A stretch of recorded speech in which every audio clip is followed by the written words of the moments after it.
mon âme te loue, car nul n'est comme toi. C'est un chant nouveau qui monte dans mon cœur, un cantique d'amour pour mon seul sauveur. Il m'a pris de loin, il m'a lavé, il m'a racheté et placé à ses côtés. Je n'ai plus peur de rien, je ne crains plus rien, car le bon berger est de mon côté. Même les ténèbres n'ont plus aucun pouvoir sur moi, car la clé de l'amour, c'est mon maître qui la tient. Quand il me tient la main, nous fonçons droit dans l'armée de l'ennemi. Et le grand Goliath se retrouve par terre. Lui seul me suffit, lui seul est tout pour moi. Quand je ne sais comment dire, je me mets à chanter. L'Éternel est bon, l'Éternel est bon, l'Éternel est bon, il est bon pour moi. L'Éternel est bon, l'Éternel est bon, l'Éternel est bon, il est bon pour moi. Éternel mon Père, je te bénis, je te loue, je te rends toute la gloire, Père éternel. C'est une grâce pour moi, Seigneur, de pouvoir encore m'exprimer ce soir, Seigneur, Père éternel. C'est une grâce pour moi, ô Père, de pouvoir, Seigneur, Père éternel, Seigneur, faire cette vidéo, ô Père. Quand je pense qu'il y a beaucoup de gens qui ont eu des accidents, ceux qui sont morts la nuit, ceux qui sont tombés malades. Mais Seigneur, c'est pas grâce. C'est par ta grâce, Seigneur, que je me retrouve, Seigneur, dans cette salle, Seigneur. Dans cette salle, Seigneur, en vie et en bonne santé. Que l'honneur et la louange te reviennent, Seigneur. Je ne cesserai de te dire merci, Père éternel, car tout ce que tu fais pour moi est bon. Oh Père, tout ce que tu fais pour moi est bon. C'est pour mon bien-être, Seigneur. Père, je te suis reconnaissante pour tout ce que tu fais dans ma vie, dans celle de ma famille, dans celle de mes enfants, dans celle de mon époux, dans, Seigneur Père éternel, mon foyer.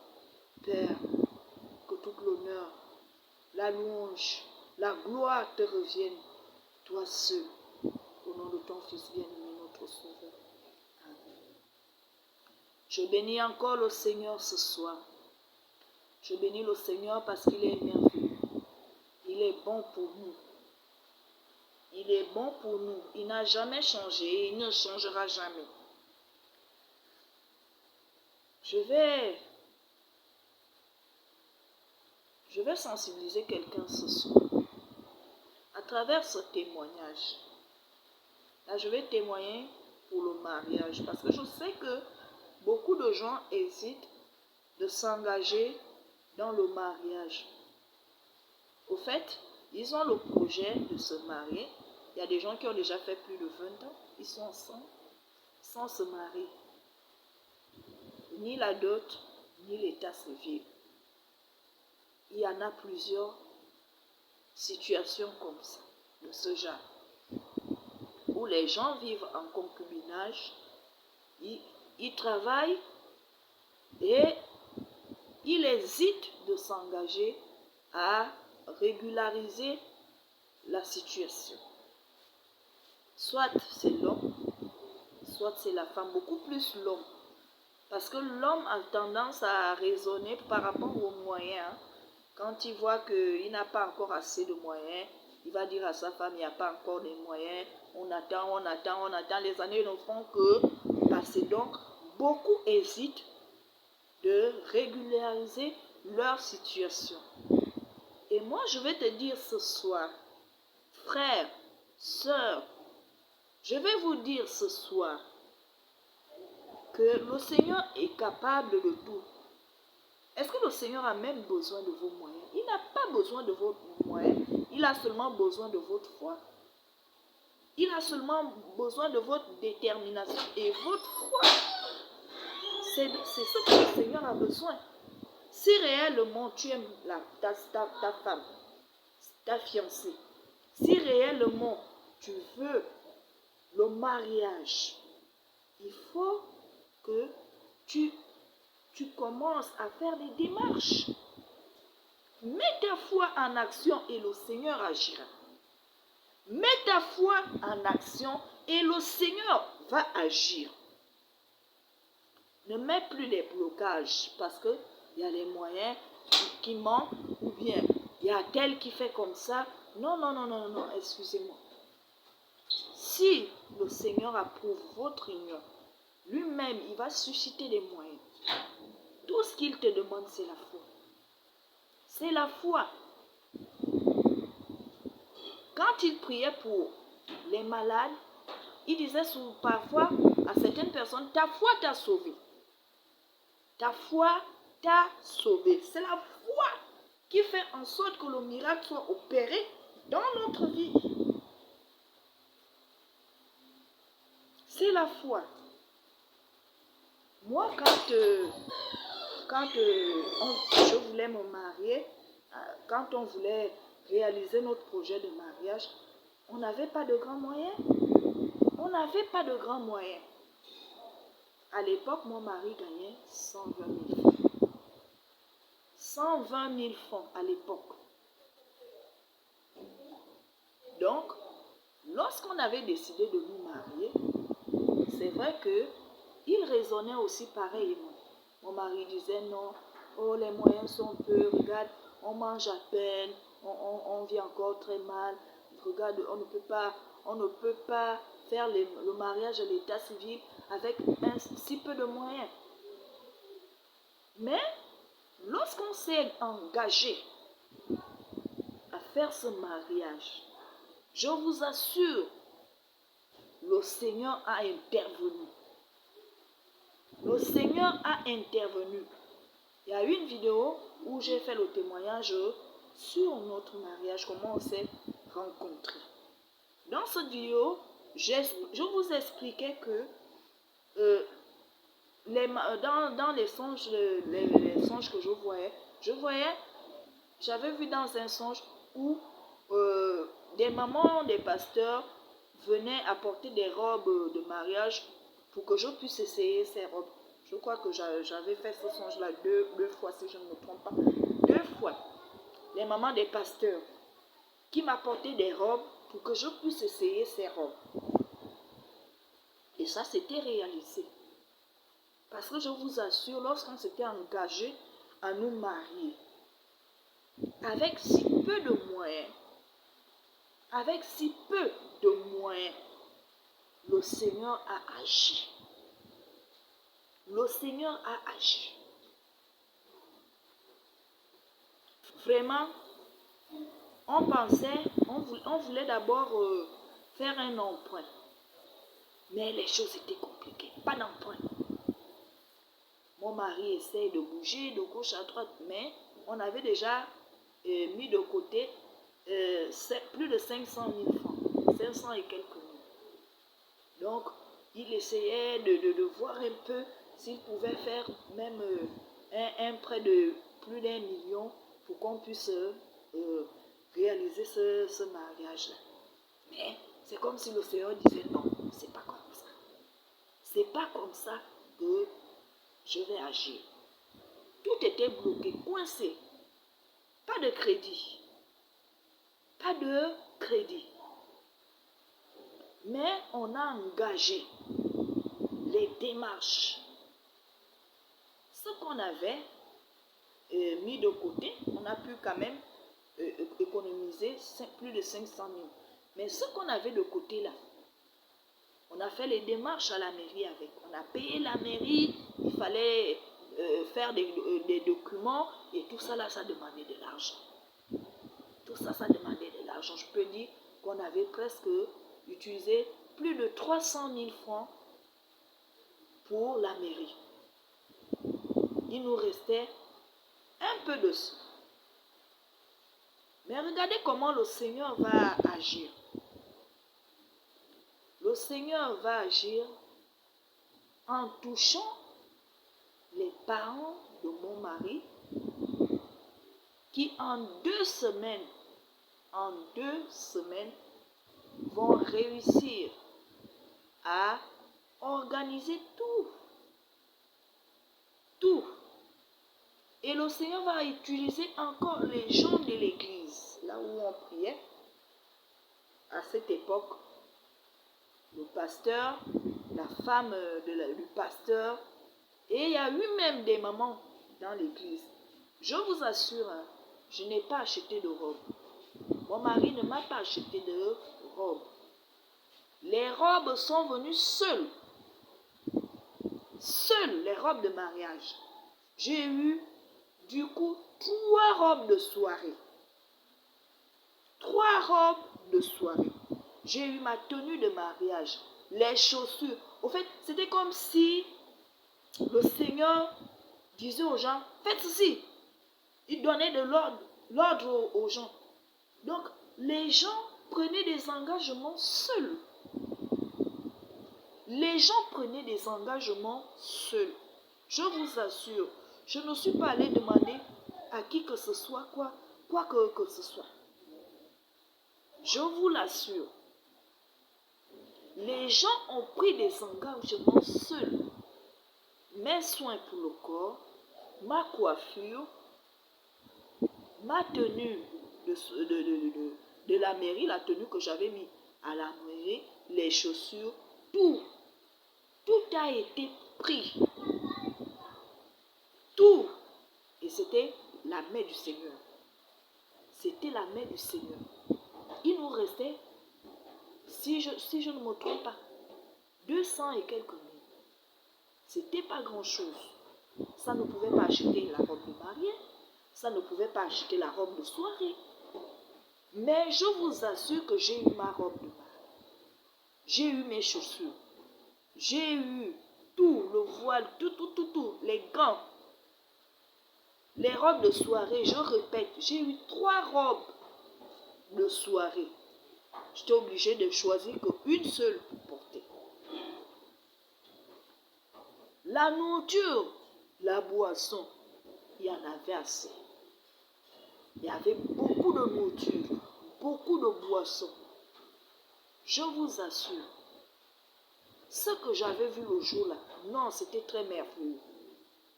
C'était très merveilleux. On n'a pas fait 1 an où on se préparait pour notre mariage. Non. Non. Je crois que si on a duré, c'était 4 mois. 4 mois. On priait, on essayait de cotiser, mais le Seigneur a fait en sorte que nous ayons tout ce dont on avait besoin pour réaliser notre projet de mariage à l'état civil. Je crois que la main du Seigneur qui agit dans ma vie peut agir ainsi dans ta vie. Peut agir ainsi dans ta vie. Vous-même voyez, on n'avait pas grand-chose. Mais le Seigneur a permis à ce que notre mariage puisse se réaliser. Les instruments, on n'avait rien. Les tantes sont venues seules. Je vous assure que chacun a bougé comme si le Seigneur avait donné l'ordre que vous vous occupez de ce mariage. On était là. Mon mari et moi, on se regardait seulement. On se regardait seulement. Mais on a eu tout, je vous assure. Les tentes, les chaises, les gens qui sont venus même pour chanter pendant notre mariage. Pendant notre mariage. Les gens qui nous ont même fait des surprises, des sketchs.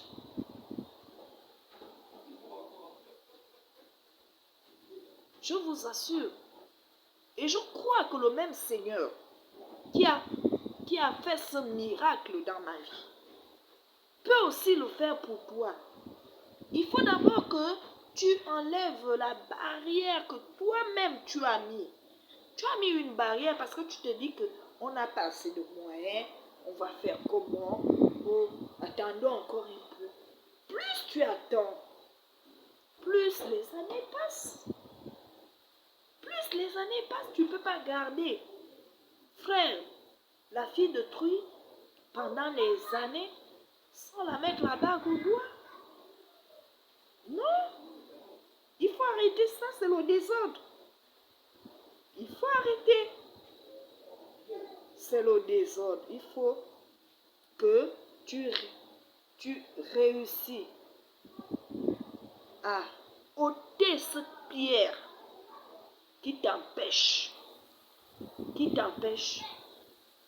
de voir la gloire du Seigneur, qui t'empêche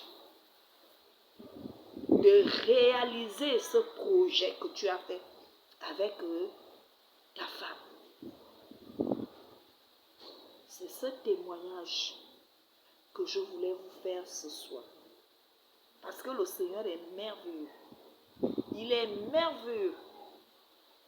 Il n'a pas changé, je vous le dis, il n'a pas changé.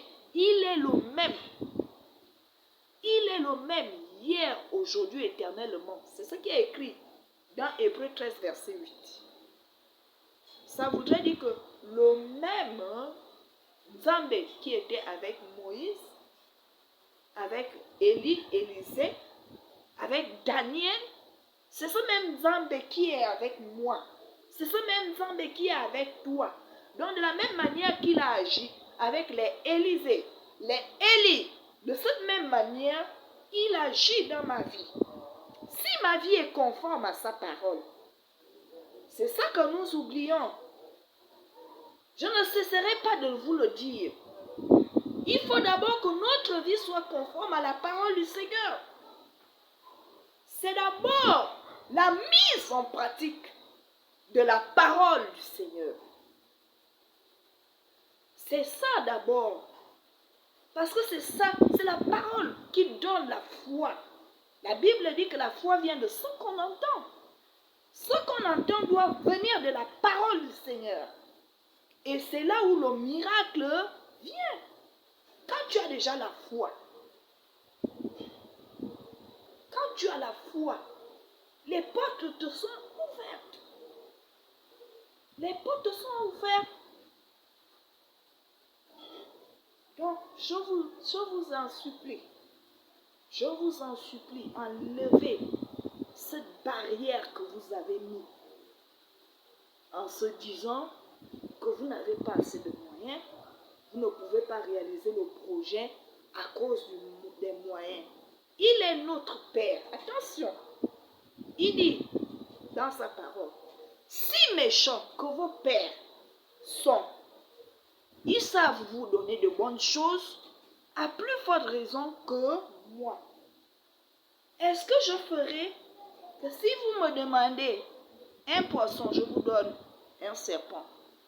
Si vous me demandez du pain, je vous donne la pierre? Non, le Seigneur dit, je ne peux jamais le faire.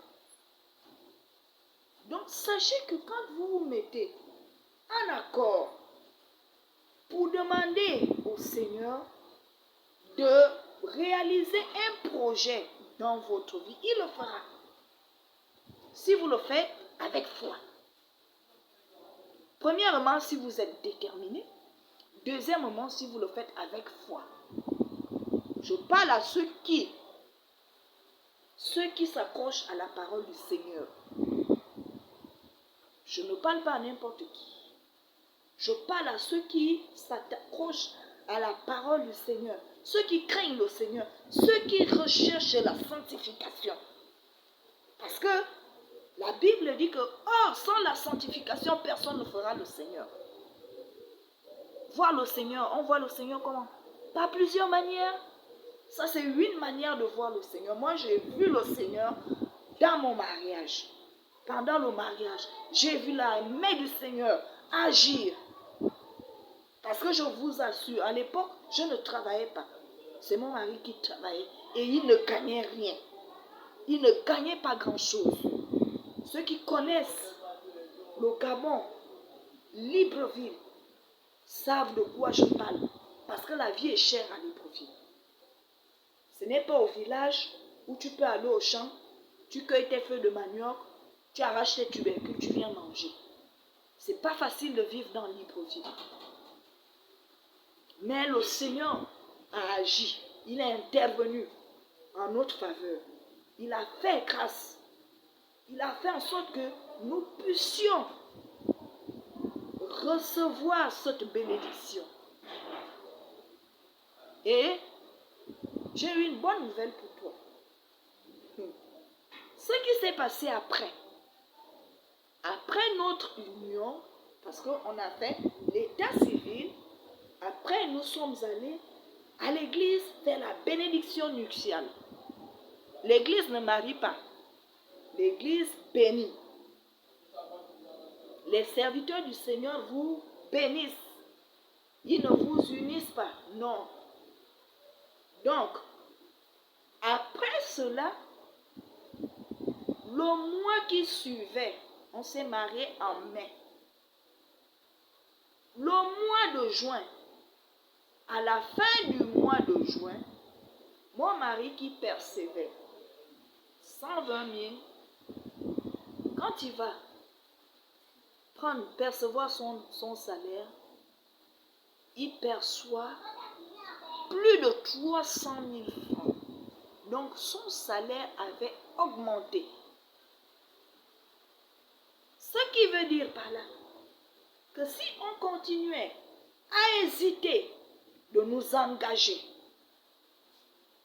à réaliser ce projet, on allait tourner avec un salaire de 120 000 francs, peut-être même aujourd'hui.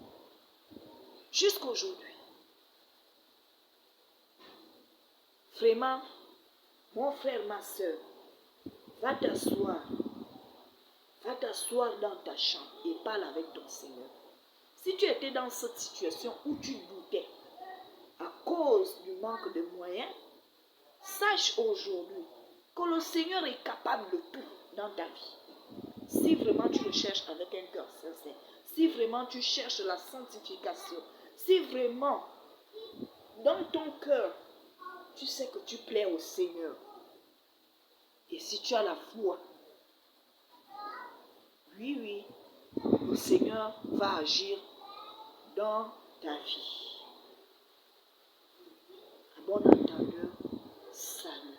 Que ceux qui ont les oreilles écoutent ce que l'Esprit dit ce soir. Je n'ai pas d'autre chose à vous dire, si ce n'est que la sanctification.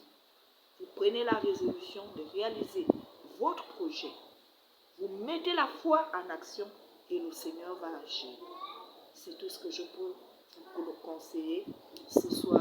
Que le Seigneur vous bénisse. Que le Seigneur, la main du Seigneur agisse dans la main de tous ceux ou celles qui vont s'engager ce soir à réaliser leur projet de mariage au nom de notre Sauveur, notre Seigneur, le Tout-Puissant.